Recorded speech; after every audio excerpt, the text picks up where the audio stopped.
Có một thành phố ở nước Mỹ được mệnh danh là thủ phủ của rất nhiều thứ. Thủ phủ đài phun nước, thủ phủ thịt nướng, cái nôi của nhạc jazz. Và điều bất ngờ là rất nhiều người nước ngoài lại chưa từng biết đến nơi này. Kansas City là thành phố lớn nhất của tiểu bang Missouri, Hoa Kỳ và là đô thị hạt nhân của vùng đô thị Kansas City. Vùng đô thị lớn thứ hai ở Missouri. Thành phố có diện tích 820 km², dân số ước khoảng 500.000 người, vùng đô thị Kansas là trên 2 triệu người.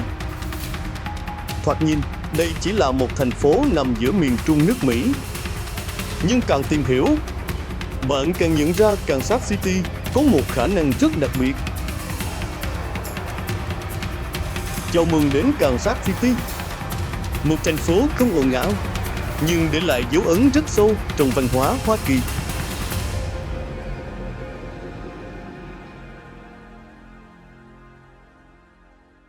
Từ góc nhìn vệ tinh, Kansas City nằm bên hợp lưu của sông Missouri và sông Kansas.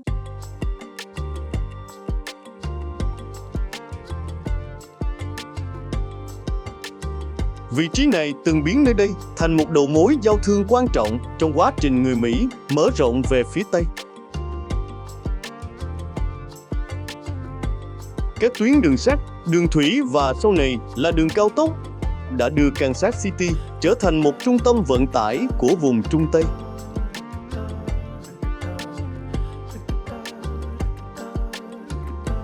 Chính nền tảng ấy tạo điều kiện để thành phố phát triển mạnh về thương mại, công nghiệp và văn hóa.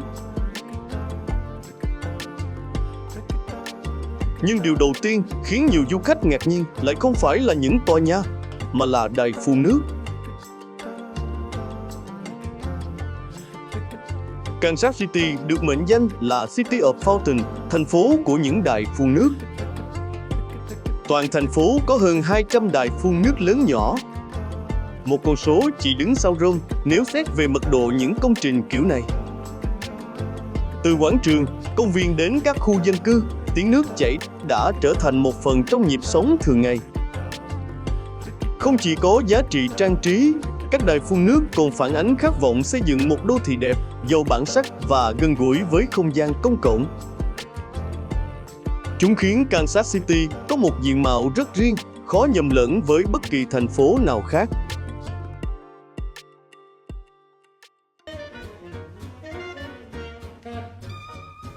Nhưng nếu đài phun nước tạo nên vẻ đẹp của Kansas City, thì âm nhạc mới tạo nên linh hồn của thành phố.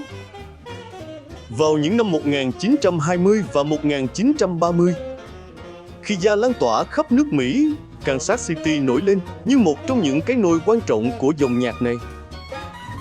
Khác với phong cách da ở New Orleans hay New York, các nghệ sĩ tại đây đề cao tính ngẫu hứng, những đoạn ứng tác dài và nhịp điệu đầy năng lượng.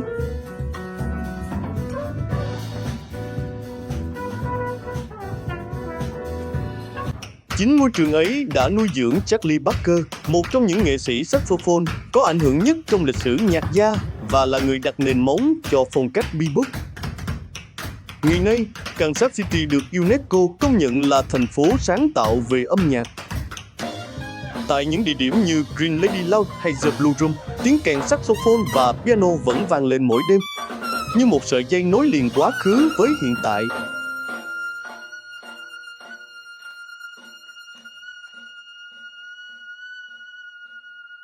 Rời khỏi âm nhạc, một hương thơm khác lại lan tỏa khắp thành phố.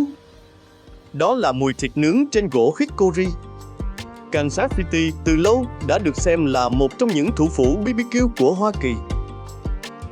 Điểm khác biệt nằm ở cách nướng chậm trong nhiều giờ, kết hợp với loại sốt cà, chua ngọt, đậm vị và phủ lên hầu hết các loại thịt.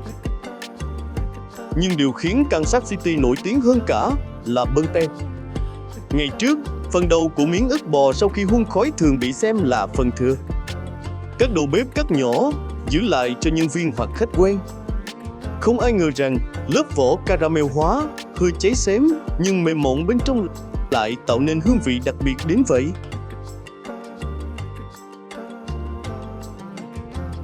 Ngày nay, Burntend được xem là một trong những món BBQ nổi tiếng nhất nước Mỹ và gần như đồng nghĩa với Kansas City. Đó là minh chứng rõ nhất cho cách thành phố này biến điều bình thường thành biểu tượng.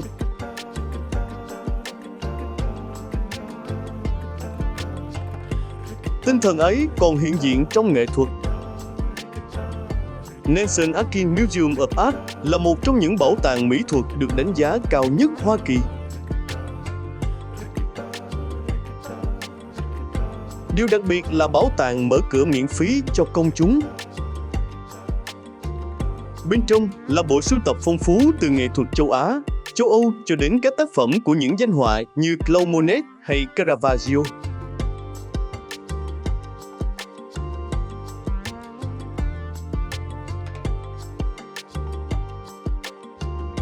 Ngoài khuôn viên, 4 quả cầu lông khổng lồ mang tên Shuttlecock nằm rải rác trên bãi cỏ đã trở thành biểu tượng vui nhộn của thành phố.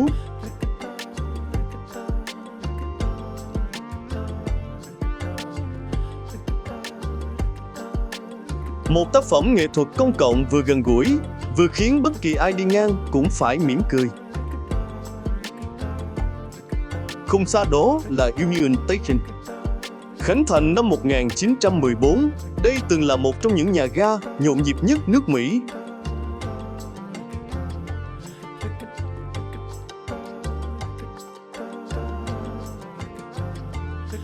Trong thời kỳ đỉnh cao, hàng trăm đoàn tàu cùng hàng chục nghìn hành khách đi qua nơi này mỗi ngày. Khi đường sắt suy giảm, nhà ga đứng trước nguy cơ bị lãng quên. Nhưng thay vì phá bỏ, Kansas City đã phục hồi công trình theo phong cách Bold Art nguyên bản. Ngày nay, Union Station là trung tâm văn hóa với Science City, không gian triển lãm, nhà hàng và nhiều sự kiện cộng đồng. Một lần nữa, thành phố lại chứng minh rằng những công trình cũ vẫn có thể bắt đầu một cuộc đời mới.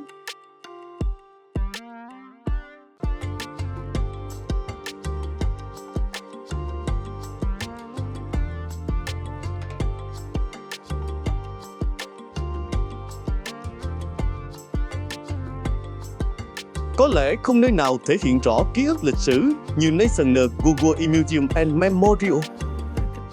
Đây là bảo tàng về Thế chiến thứ nhất duy nhất được Quốc hội Hoa Kỳ chính thức công nhận là bảo tàng quốc gia. Trước đài tưởng niệm là cánh đồng gồm khoảng 9.000 bông hoa anh túc đỏ bằng kính, tượng trưng cho những sinh mạng đã mất trong chiến tranh. Phía trên là Liberty Memorial, ngọn tháp cao vươn lên bầu trời, như lời nhắc nhở về cái giá của hòa bình.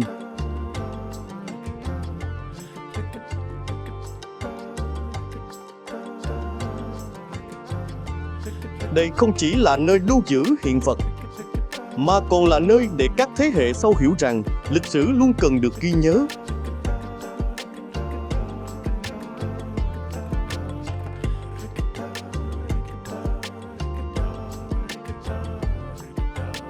Nếu muốn cảm nhận vẻ đẹp thanh lịch của Kansas City, Country Club Plaza là điểm dừng chân lý tưởng. Được khai trương vào đầu thập niên 1920, nơi đây được xem là trung tâm mua sắm ngoài trời đầu tiên được quy hoạch dành cho ô tô tại Hoa Kỳ.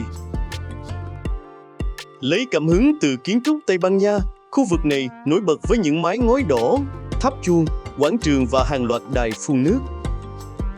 Mỗi dịp Giáng sinh, hàng nghìn bóng đèn trang trí biến Plaza lại thành một trong những lễ hội ánh sáng đẹp nhất miền Trung Tây.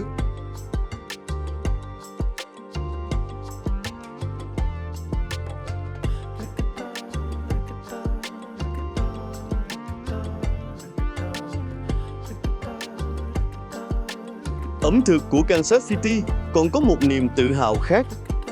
Kansas City Strip Steak, phần thịt thăn nổi tiếng mang tên thành phố, được phục vụ tại nhiều nhà hàng truyền thống. Hay man sandwich của The Kansas City, sự kết hợp giữa brisket hun khói, phô mai provolone và hành chiên giòn.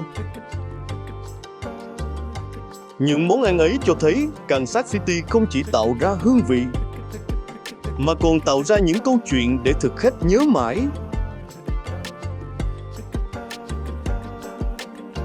Và nếu muốn cảm nhận Kansas City của thế kỷ 21, Crossroads District là nơi không thể bỏ qua. Các nhà kho cũ đã được chuyển đổi thành phòng trưng bày nghệ thuật, xưởng sáng tác, quán cà phê và không gian biểu diễn. Vào sự kiện First Friday, cả khu phố bừng tỉnh với các triển lãm, nhạc sống và nghệ sĩ sáng tác ngay trên đường phố. Đó là hình ảnh của một Kansas City luôn biết làm mới mình mà vẫn giữ được bản sắc. Từ góc nhìn vệ tinh, Kansas City hiện lên không chỉ là một đô thị lớn giữa lòng nước Mỹ, mà còn là nơi lưu giữ những giá trị văn hóa, lịch sử và kiến trúc độc đáo đã tạo nên bản sắc riêng suốt hơn một thế kỷ. Từ những đài phun nước nổi tiếng, nền âm nhạc gia huyền thoại, hương vị BBQ trứ danh cho đến các công trình mang đậm dấu ấn lịch sử, tất cả đã góp phần biến Kansas City thành một điểm đến đáng khám phá trên bản đồ thế giới. Cảm ơn quý vị và các bạn đã đồng hành cùng Houdouin Discovery trong hành trình khám phá Kansas City từ góc nhìn vệ tinh. Nếu yêu thích những video khám phá thế giới bằng hình ảnh vệ tinh kết hợp tư liệu chuyên sâu, đừng quên nhấn like, chia sẻ video, đăng ký kênh và bật chuông thông báo để không bỏ lỡ những hành trình tiếp theo. Houdouin Discovery sẽ tiếp tục đưa quý vị đến với những thành phố, kỳ quan và địa danh nổi tiếng trên khắp thế giới qua một góc nhìn hoàn toàn khác. Xin chào và hẹn gặp lại trong các tập tiếp theo trên hành trình khám phá nước Mỹ.